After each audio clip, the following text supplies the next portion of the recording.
Alguém do povo exclama: como é grande, ó Senhor, quem te gerou e alimentou. Jesus responde: ó mulher, pra mim é feliz quem soube ouvir a voz de Deus e tudo guardou. Aleluia, aleluia, aleluia, aleluia.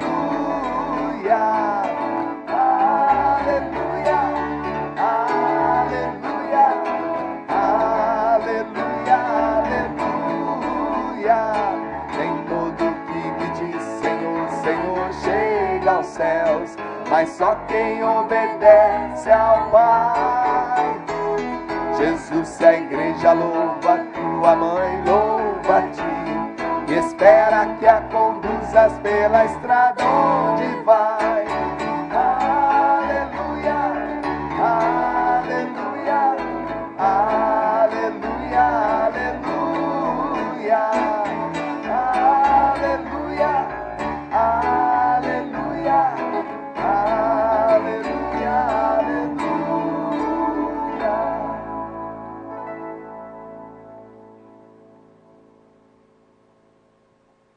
O Senhor esteja convosco. Ele está no meio de nós. Proclamação do Evangelho de Jesus Cristo, narrado a nós por Lucas. Glória a vós, Senhor.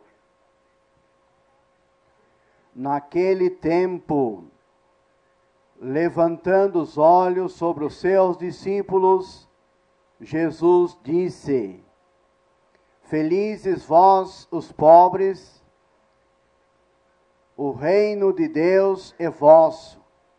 Felizes vós que agora tendes fome, sereis saciados.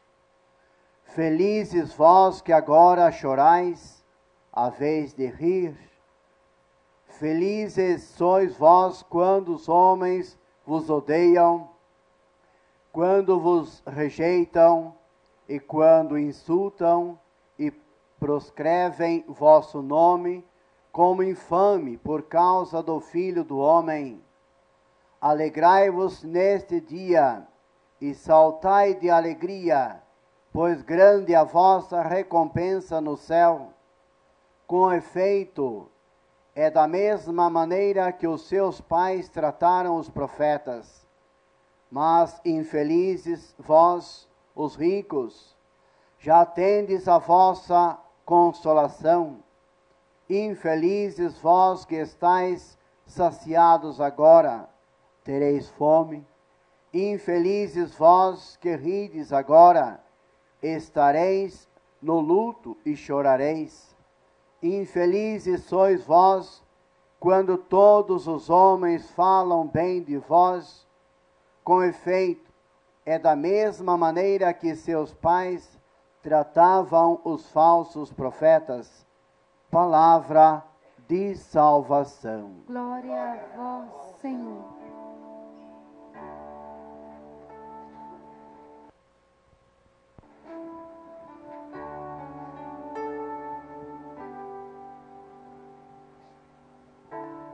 Na primeira leitura, nós encontramos algo de estranho. Até me traz o livrinho.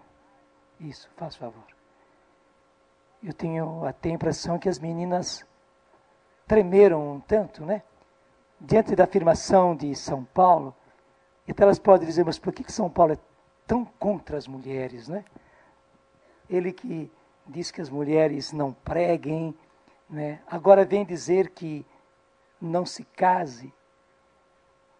Será que São Paulo é tão assim contra as mulheres? Claro que não. Mas é importante nós tomarmos o contexto. Onde é que São Paulo escreveu estas palavras? Primeiro, eles já estavam sofrendo a perseguição. E os primeiros mártires já tinham acontecido. Martírio já estava acontecendo. Segundo São Paulo, inspiradamente, estava anunciando, e nesta mesma leitura, ele chega a um ponto onde ele diz: o tempo abreviou-se. é o centro dessa leitura. O tempo abreviou-se. E é muito interessante que eu fui olhar as outras Bíblias, olhei a Bíblia de Jerusalém, a tradução é esta mesma, o tempo abreviou-se, até disse também, o tempo se encurtou, como se o tempo se tornasse curto há pouco tempo. E tanto na nossa Bíblia, a grande, a Tebe de estudo, como a Bíblia de Jerusalém, tem uma nota interessantíssima que diz, a tradução literal é essa, o tempo dobrou a sua vela. E diz mesmo que essa é uma expressão de navegação. E um tempo atrás, quando eu preguei a respeito disso, uma pessoa que é da Marinha veio me dizer, olha padre, ainda hoje na Marinha se conserva este termo. E nós chamamos que é a operação de tempo breve. E o que é esta operação de tempo breve? Eles antigamente recolhiam as velas, né? Nos tempos de hoje, eles preparam as máquinas todas e todos os marinheiros, todos, sem exceção, entram em atividade e cada um deles ocupa o seu posto, porque é hora de atracar, é hora de chegar, é hora de aportar, chegar ao porto. E me dizia essa pessoa, é uma operação difícil, mais difícil do que a gente fazer manobra com um carro e encostá-lo certinho aí numa rua, bem mais difícil, porque um navio é bastante grande e não se pode trabalhar com as máquinas todas. Então é preciso acertar perfeitamente esta operação de chegar ao porto. Por quê? Se por acaso, se fizer errado, não tem outro jeito. Não é possível, como acontece com o carro, você tentar uma outra manobra ali pertinho. Não, é preciso voltar lá ao alto mar e começar a vir tudo de novo para fazer a chegada certinho e colocar o navio no lugar certo no porto. Então ele dizia, todos entram em ação porque não se pode errar. Você entendeu, não é verdade? É o que São Paulo está pregando. O tempo abreviou-se, não há mais tempo. Todo tempo que nós temos, ele é pouco, e mais ainda, é preciso que todos entrem em ação. Todos os marinheiros precisam estar cada um no seu posto, cada um ocupando o seu lugar e fazendo a sua parte. Isso para nós é muito importante.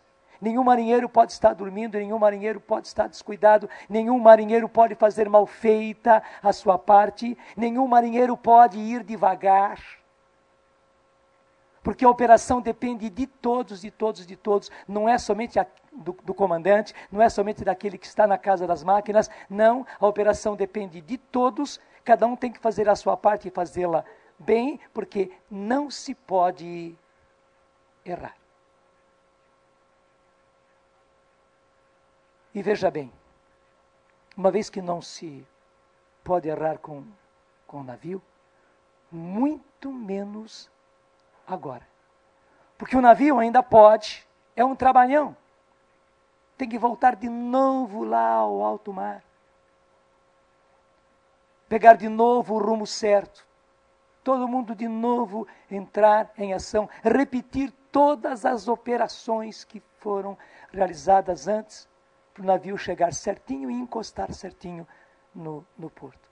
Só que o próprio Jesus disse, o Filho do Homem virá numa hora que ninguém espera, e quem não estiver preparado vai ser pego de improviso.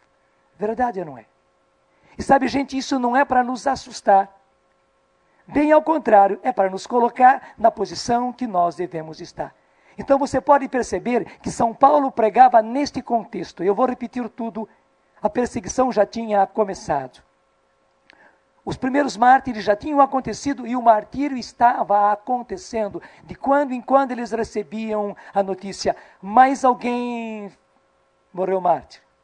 Mais alguém nessa comunidade, mais esse grupo, mais aquele grupo, mais aqueles prisioneiros já foram martirizados, mais esse e aquele foram aprisionados, mas esses e aqueles já foram julgados. Eles estavam vivendo este clima.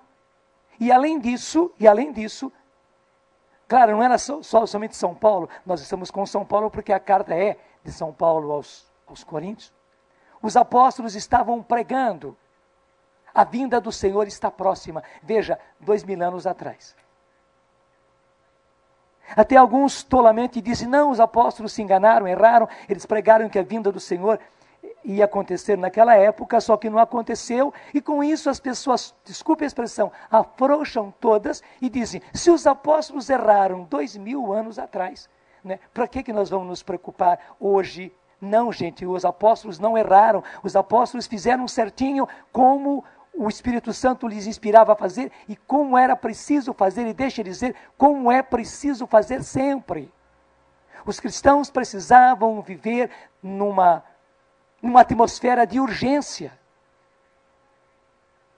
Jesus queria que os seus vivessem numa atmosfera de urgência. E por que numa atmosfera de urgência? Porque todo o tempo que nós temos é pouco. Veja, a evangelização acontece em cada geração. Aquela geração, ela precisa ser evangelizada. Aquela geração, ela precisa ser evangelizada. A geração seguinte precisará também, mas aquela precisa ser evangelizada.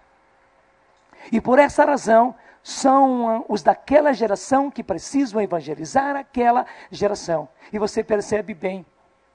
Tome a nossa geração.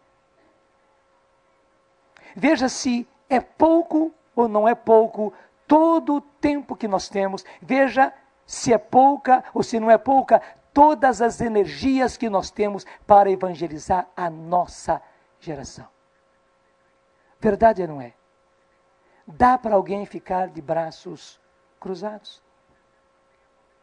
Dá para alguém não tomar a sua posição e fazer a sua parte? Dá para alguém ir devagar para ver como é que fica? Não, gente, não tem como. E deixa eu dizer, para cristão nenhum. Até me deixa dizer uma coisa importantíssima. Nós cristãos, nós católicos, afrouxamos, e as coisas andam tão mal no nosso meio. E as pessoas vão se perdendo, e os nossos jovens vão se perdendo, e os nossos filhos vão se perdendo, e os nossos casamentos vão se perdendo, justamente porque nós cristãos, porque nós católicos, perdemos esse caráter de urgência. Perdemos esse caráter de urgência. A própria nota da Bíblia que eu fui ver, tanto a Ave Maria, tanto a Tebe como a Bíblia de Jerusalém, dizem que, mesmo que o tempo até a vinda do Senhor seja longo, isso diz, não interessa. Primeiro, porque o Senhor quer um caráter de urgência. E segundo, porque, pelo fato de Jesus já estar ressuscitado, os tempos vindouros, isto é, os tempos que hão de vir, já estão aí presentes. Já estão aí presentes. Porque veja, neste domingo aconteceu aquele acidente. As pessoas vieram aqui a Aparecida, vários ônibus. No retorno, sofreram aquele acidente. Aquela quantidade enorme de pessoas que morreram, e que morreram carbonizadas. E pessoas viram entes queridos seus morrendo ali no meio das chamas. Ninguém esperava isso. Vieram em peregrinação, vieram a Aparecida, passaram por este acidente. Quem deles esperava que isso acontecesse? Encontraram-se ou não encontraram-se com o Senhor? No sábado, o tempo deles estava brevíssimo ou não estava brevíssimo? Domingo cedo, quando eles estavam em Aparecida, o tempo deles estava brevíssimo ou não estava brevíssimo o tempo deles? E quando eles tomaram o ônibus para voltar, não estava extremamente breve o tempo deles?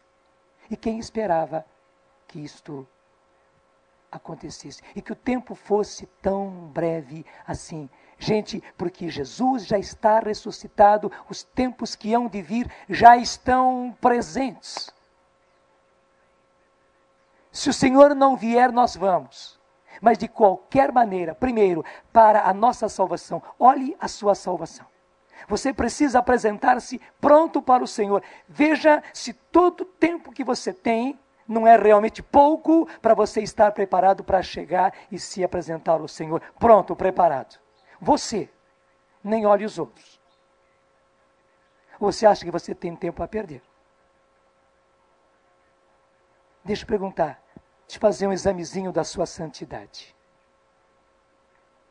Porque nós temos que chegar ao Senhor santos. Temos ou não temos? Temos. O Senhor é santo, nós temos que chegar a Ele santos.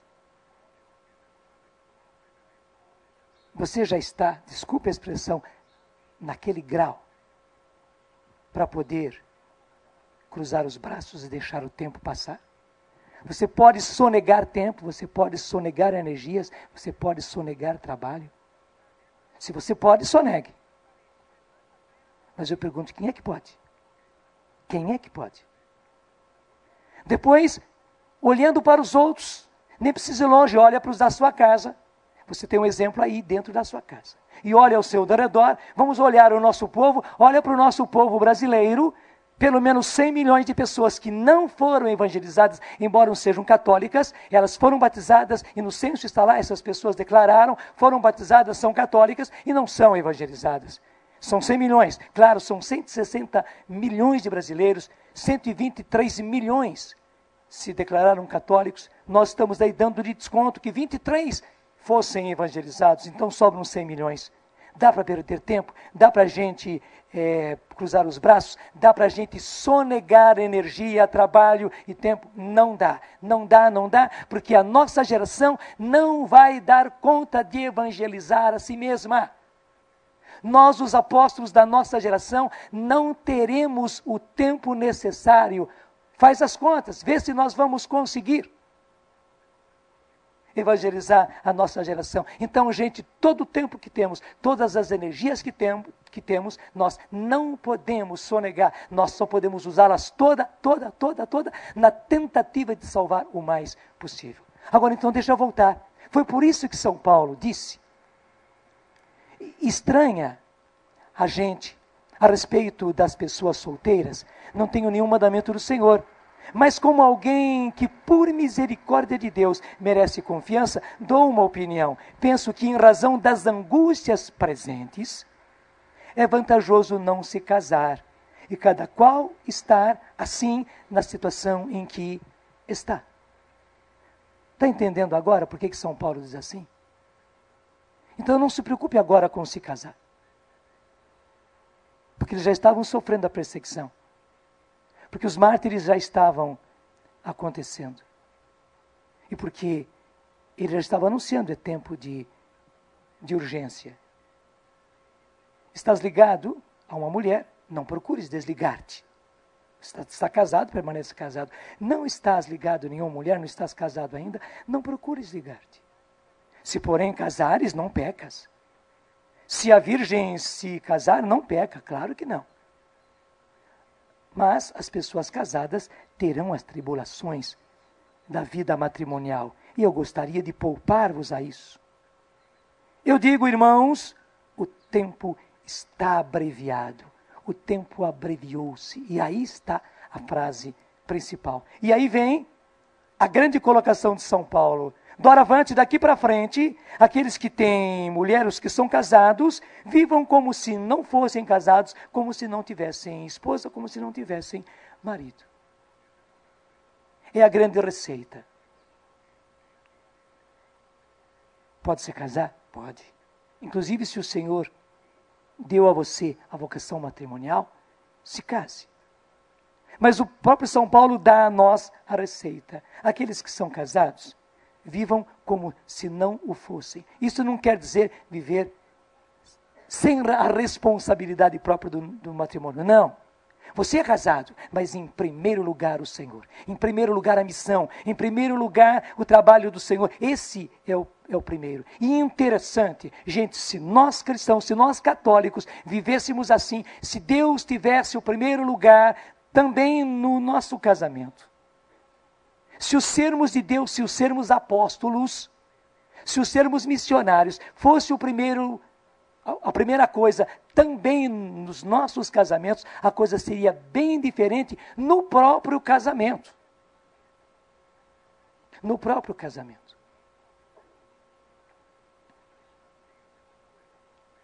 Aqueles que são casados, vivam como se não o fossem. Os que choram, como se não chorassem. E os que se alegram, como se não se alegrassem. Os que compram, os que negociam, como se não o possuíssem. Os que tiram proveito desse mundo, como se não aproveitassem realmente. Por que tudo isso? Porque a figura deste mundo passa. E tudo está passando muito rapidamente. Nós já estamos vivendo na tribulação, já estamos. Nós já estamos vivendo na tribulação, já estamos. Acho que agora você entendeu perfeitamente o que São Paulo quis dizer. E eu também não podia deixar de dizer para você o que é que São Paulo está dizendo. E claro, para explicar o que é que ele está dizendo, eu tive que falar a respeito do fim dos tempos. Ou eu poderia passar por cima disso e deixar vocês sem explicação. Ou eu podia pegar e rasgar essa página chata da carta aos Coríntios. Não mais que ele fala para não se casar e tal. Posso rasgar essa página? Não posso. Eu tenho que explicar direitinho para você como a coisa é. E outra, eu não sei se você sabia que as bem-aventuranças são colocadas na perspectiva dos fins dos tempos. E é só na perspectiva dos fins dos tempos, da vinda do Senhor, da vinda iminente do Senhor, que se entende as bem-aventuranças. Porque do contrário, vamos ser ricos, vamos ter, vamos possuir, vamos investir a nossa vida nisso. Para que ser misericordioso? Para que ser isso? Para que ser aquilo? Pelo contrário, vamos gozar da vida, uma vez que nós temos muito tempo. Mas o que foi que aconteceu? Se você vai pegar lá o Evangelho de São Mateus, porque ele vem na ordem, né? O Evangelho de São Mateus começa a nos mostrar Jesus que inicia a sua pregação dizendo, até diz, Mateus 4, 17. A partir de então, Jesus começou a proclamar, convertei-vos, o reino dos céus aproximou-se. O reino dos céus aproximou-se. Chegou, está aí, está às portas, o reino dos céus aproximou-se. Igualzinho àquilo que São Paulo diz, o tempo abreviou-se. Daí Jesus começa a chamar os seus apóstolos. A primeira coisa, ele viu que o tempo era breve, então ele tinha que caminhar rapidamente. Ele precisava de mais gente trabalhando junto com ele. Ele inclusive correu aquelas cidades e aldeias e viu que o povo estava naquela situação terrível, coitadinho, eram como ovelhas sem pastor. Então Jesus vai e pede ao Pai e chama os seus apóstolos. Jesus começa imediatamente a curar, a pregar e a curar, a pregar e a curar, e começa a curar porque aquele povo estava realmente como ovelhas sem pastor. E em seguida, Jesus vai, se assenta no alto do monte como um mestre e começa então o Sermão da Montanha, as bem-aventuranças, que todos nós sabemos são os estatutos do reino de Deus. O que quer dizer estatutos do reino de Deus? É a maneira como nós temos que viver em vista do reino que está chegando. Do reino que já vai ser implantado no nosso meio. Por isso, justamente, Jesus já começa dizendo, vocês são pobres. Todo mundo diz de vocês, coitados de vocês, que pena que vocês são pobres, que pena que vocês não aproveitaram, que pena que os pais de vocês não aproveitaram, e vocês também, coitadinhos, que são pobres de espírito, que se sentem assim tão incapacitados, coitados de vocês, dizem os outros. Mas Jesus disse, não, ao contrário, bem-aventurados são vocês, o reino de Deus, o reino dos céus é de vocês. E vocês que agora penam, vocês que agora lutam, vocês que por isso agora choram, vocês que por isso agora são perseguidos, vocês que por causa disso até passam fome, vocês que passam por todas essas tribulações e enfrentam essas tribulações, vocês que arregaçam as mangas e estão trabalhando e por isso são perseguidos e por isso passam por todas essas situações, vocês são bem-aventurados. Os outros é que estão enganados, os outros é que são infelizes. Já já o reino chega, e se o reino não chega já com a minha vinda, eles vão chegar ao reino. E diz Jesus, e coitado deles, porque acabaram enceleirando para esse mundo, vivendo para esse mundo, buscando a si mesmo, buscando posses, buscando honra, buscando poder, para um tempo tão breve. E o que foi que eles guardaram, o que foi que eles armazenaram? Coitados deles, infelizes deles. Você está entendendo o porquê das bem-aventuranças? Então, logo depois, quando você fizer o estudo das bem-aventuranças, você vai entender perfeitamente por que Jesus nos mostra bem-aventurados. Porque justamente o reino dos céus, ele está próximo. E mais ainda, o Senhor nos quer caminhando na perspectiva, o Senhor nos quer caminhando na direção deste reino que vem, desse mundo vindouro, que bem bonita essa palavra, o mundo vindouro, que quer dizer, esse mundo que há de vir, o mundo novo que há de vir, em substituição a esse mundo imundo no qual nós já estamos vivendo. Muito obrigado, Senhor, porque mais uma vez, e hoje justamente, começando as nossas missas, num presbitério novo assim.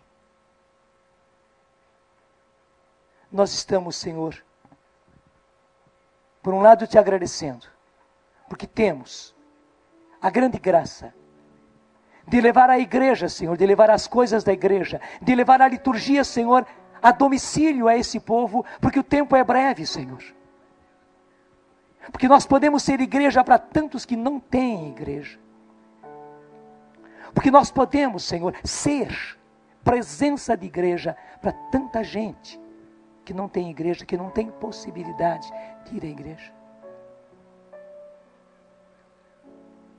Até mesmo os de cidade grande que não tem como ir, mas muito mais os nossos irmãos espalhados por esse Brasil. Muito obrigado, Senhor, porque podemos levar o Evangelho vivo a domicílio, entrega, em pronta entrega para eles. Obrigado, Senhor. Tudo isso porque o tempo é breve, o tempo está se abreviando cada vez mais. Obrigado porque temos, Senhor, esta graça. Obrigado, Senhor, porque nos fazes entender, não entendemos tudo, mas obrigado porque nos fazes entender, Senhor, cada dia mais a brevidade desse tempo e a iminência do Teu reino e a necessidade de investirmos tudo, Senhor, sem nos assustarmos, pelo contrário, nos alegrando e vendo que somos bem-aventurados. Os outros não sabem, nós sabemos. Os outros estão como os que zombavam de Noé, enquanto que nós recebemos uma ordem de fazer a Tua arca, Senhor, e de chamar o Teu povo para dentro dessa arca, para que se salvem, enquanto os outros que zombam, Senhor, eles não sabem de nada. O Senhor não nos assusta como nos assustou Noé e a sua família, ao contrário, o Senhor nos salva, como salvou Noé e a sua família. Muito obrigado por isso, Senhor, e muito obrigado porque estamos dispostos a investir toda a nossa vida, todo o nosso tempo, todas as nossas energias, para não errarmos e para não errarmos com esse povo, Senhor. Pelo contrário, fazermos uma portagem perfeita. Desta vez, Senhor, nenhum de nós pode errar. Eu quero te dizer hoje, Senhor, nesta missa, quando nós começamos essa nova fase das nossas celebrações, nós queremos, Senhor, caprichar nas nossas celebrações. Nós celebrantes queremos caprichar, Senhor. Nós animadores queremos celebrar, queremos caprichar, Senhor. Nós músicos queremos caprichar e nós participantes queremos verdadeiramente, Senhor, participar com alma, com coração, para levarmos realmente, Senhor, todos os dias a um povo necessitado, um povo que passa fome de Deus, um povo sedento de verdade e um povo sedento das coisas de Deus. Nós queremos levar, Senhor, o melhor, o mais lindamente participado e o mais lindamente celebrado, vivido, animado, Senhor, a domicílio aos nossos irmãos, porque eles têm o direito, Senhor, de receber. Têm o direito de receber em casa, Senhor, as riquezas da igreja, porque o tempo abreviou-se. E Tu nos dás a graça, Senhor, de viver uma pastoral de emergência. Que nós realmente, Senhor, entendamos que a pastoral que nós vivemos é a pastoral da igreja, mas vivido em caráter de emergência.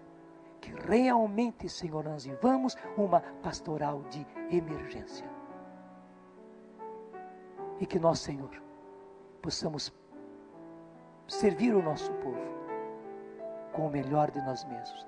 Faz-me, Senhor, celebrar com toda a alma e com todo o coração.